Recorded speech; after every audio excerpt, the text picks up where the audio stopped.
वंदे विश्व मातरम। जय भारत माता की,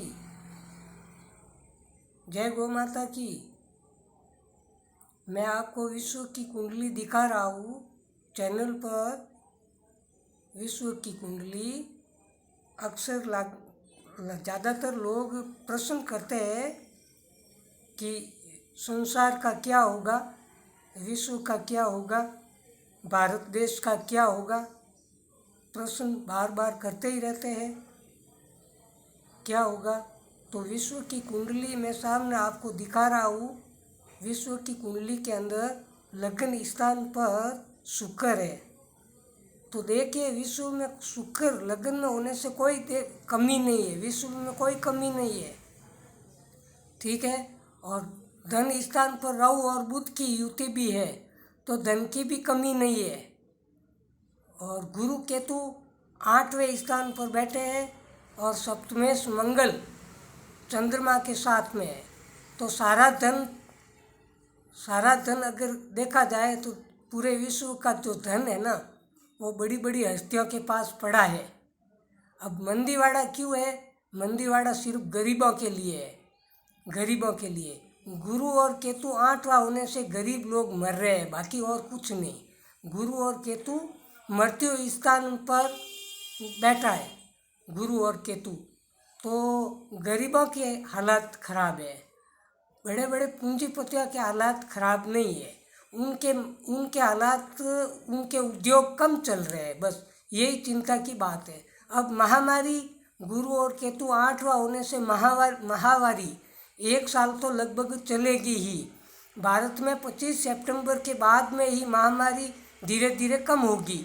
अब इस महामारी का बचाव का उपाय तो मास्क, हर समय मास्क लगाए रखें और गाड़ी चलाते समय हेलमेट लगाए रखें, ठीक है ना। मास्क लगाना अनिवार्य है। 1 साल तक मास्क घर में बैठे हुए भी मास्क लगाए, क्योंकि वायु में भी वायरस है, वायु के अंदर भी वायरस है। वायरस यानी जीवाणु। तो वायु के अंदर भी खूब ये कोरोना के वायरस है, और भी कई वायरस है। वायु प्रदूषित हो चुकी है, वायु प्रदूषण बहुत अधिक है। तो केवल कोरोना वायरस से डरने की बात नहीं बता रहा हूँ, ये प्रदूषण भी बहुत खराब हो चुका है। कार्बन डाइऑक्साइड गैस है, रासायनिक तत्व इत्यादि सब। तो ये तो महामारी का योग तो 1 साल तक तो रह गए ही। प्रदूषण अधिक है। हवा को शुद्ध करने के लिए वैज्ञानिक प्रयास करेंगे। हवा को शुद्ध करने के लिए वैज्ञानिक 1 साल तक प्रयास करेंगे। हवा के अंदर जीवाणु वायरस कैसे खत्म हो, वैज्ञानिक कई तरह के अनुसंधान करेंगे। शनि भाग्य स्थान में सौग्रही है, वैज्ञानिक खूब अनुसंधान करेंगे, अनुसंधान सफल भी होगा वायु शुद्ध करने के लिए। और जगह जगह बार बार लॉकडाउन भी होंगे। हताश होने की ज़रूरत नहीं है, हताश होने की ज़रूरत नहीं है। मंदीवाड़ा तो है तो गरीबों के लिए है। गरीब लोग बेचारे मर ही रहे। गरीबों के लिए सरकार कुछ करेगी, पक्की बात है करेगी। उद्योगपति भी कुछ करेंगे। गुरु केतु जो 8वें स्थान में बैठे हैं, मृत्यु स्थान में गुरु सौग्रही है, तो जान तो बचेगी, सबकी करीब करीब बचेगी। जिसका मृत्यु योग है वो तो मरेगा ही, उसमें तो कोई दो राय नहीं है। बचा नहीं सकते, न सरकार बचा सकती है, न कोई तांत्रिक बचा सकता है। गुरु केतु 8वां होने से जिसका मरना योग है वो तो मरेगा ही, उसमें तो कोई दो राय नहीं। क्योंकि लंबी उम्र करने के लिए तो कोई टोट का काम आता नहीं। केवल अच्छे खान पान शाकाहारी भोजन करें, मांसाहारी भोजनों से दूर रहे। वायरस अधिक फैला हुआ है तो मास्क, मुंह पर मास्क लगाए, आयु बढ़ेगी। खान पान पर, देसी खान पान, आयुर्वेदिक खान पान पर जोर देवे, आयु बढ़ेगी। और लापरवाही बरतोगे तो गुरु केतु 8वां होने से क्या करें, कोई उपाय नहीं बचने का। ये नहीं कह रहा हूँ कि समस्त आबादी, विश्व की आधी आबादी खत्म होगी, ये नहीं कह रहा हूँ। आधी हो या 10% हो, ये नहीं कह रहा हूँ। गुरु केतु 8वां मृत्यु स्थान पर है, जिसको मरने का योग है वो तो मरेगा ही, ये तो टलता नहीं। तो अपनी जान स्वयं बचाने के लिए मास्क लगाए, गाड़ी तेज चलाते हो कोई तो हेलमेट लगाए, गाड़ी कभी तेज नहीं चलावे। और वायु प्रदूषण से बचने के लिए नाक में गाय का घी डाले, वायु प्रदूषण से बचने के लिए मास्क लगाए। राहु बुध बैठे हैं धन स्थान में, तो धन की आमदनी, धन कैसे आए, धन कैसे प्राप्त करे, धंधा व्यापार कैसे चले, तो गौ माता को घास डालो, गौ माता की सेवा करो, राहु बुध का प्रकोप शांत होगा। गाय की सेवा करने से धन की प्राप्ति होगी, निश्चित तौर से धन की प्राप्ति होगी। जो धर्म पुण्य नहीं कर सकता है तो वो कीड़ी नगरा चींटियों को कम से कम 1 चम्मच शक्कर तो डाल सकते हैं ना।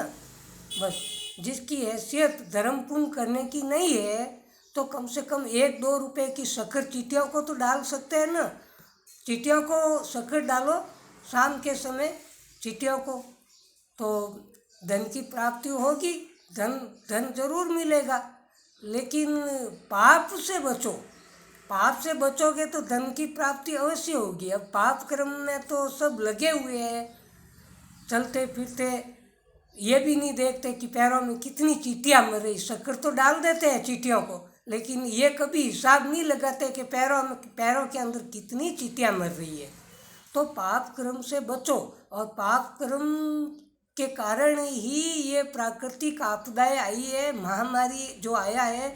ये अधिकतर 100 वर्ष का जो पाप का घड़ा भर गया ना, 100 वर्ष का, 1 शताब्दी का पाप का घड़ा भर गया ना, तो प्राकृतिक प्रकोप महामारी ये तो आना ही होगा, ये तो आता ही है। इसका योग तो टलता नहीं, कोई योग नहीं टलता, योग तो टलते ही नहीं। महामारी आओ चाहे कुछ भी हो, योग तो कभी टलते ही नहीं। लेकिन अच्छे कर्म करना चाहिए, गाय माता को घास डालना, धन की प्राप्ति होगी।